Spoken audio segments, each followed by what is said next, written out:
அது ஒசூர போல வருமா?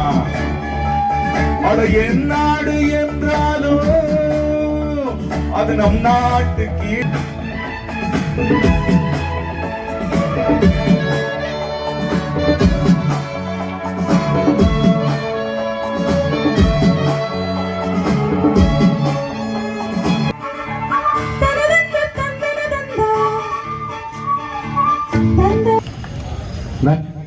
டிவியில தான் பார்த்திருப்போம். இந்த திறமை எல்லாம் நம்ம ஊர்லயே பார்க்க முடியுது இல்லையா?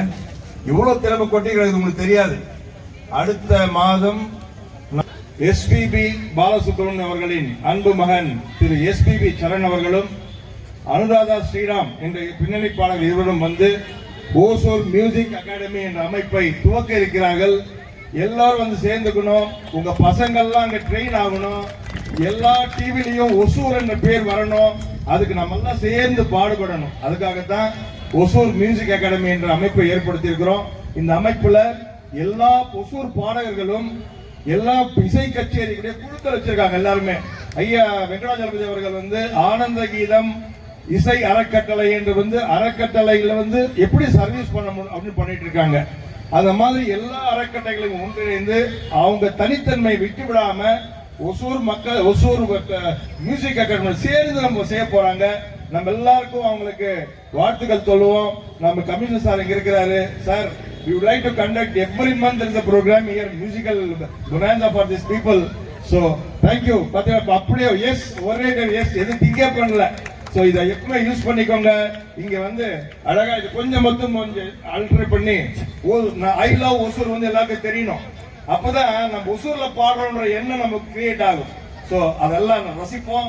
அடுத்ததாக ஓசூர் ஆடிட்டர் திரு பாலசுந்தரம் அவர்கள் உங்களுக்காக நாம் மறந்த மெல்லிசை அந்த காலத்து இசை திரு எம்.எஸ். விஸ்வநாதன் அவர்கள் இசை அமைத்த சில பாடல்களை நமக்கு கொடுக்க இருக்கிறார். ஆடிட்டர் திரு பாலசுந்தரம் அவர்கள். சுதந்திர தின வாழ்த்துக்கள்.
நிமிர்ந்தாராயிரத்தலை அழகு நடந்தார் அன்னத்தின் நடை அழகு மலரும் மலர்கள் ஆயிரமே மலரும் மலர்கள் ஆயிரமும் மங்கையுன் மலர் போல